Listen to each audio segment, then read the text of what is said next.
दुनिया की पहली लाइब्रेरी जो किताबों की नहीं बल्कि पत्थरों की थी। ऐसी दास्तान जो आपको चौंका देगी। नाज़रीन, दास्तान टीवी की इस शानदार वीडियो में खुशामदीद।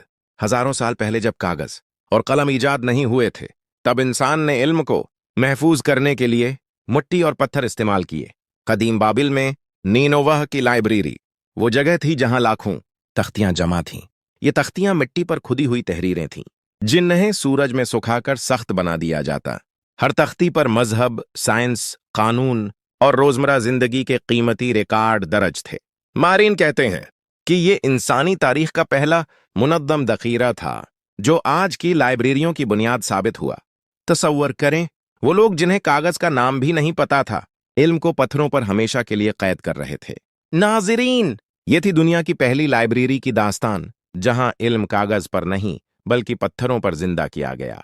अगर आपको ये कहानी पसंद आई तो दास्तान टीवी को जरूर फॉलो कीजिए ताकि मजीद हैरत अंगेज हकायक आप तक पहुंचते रहें।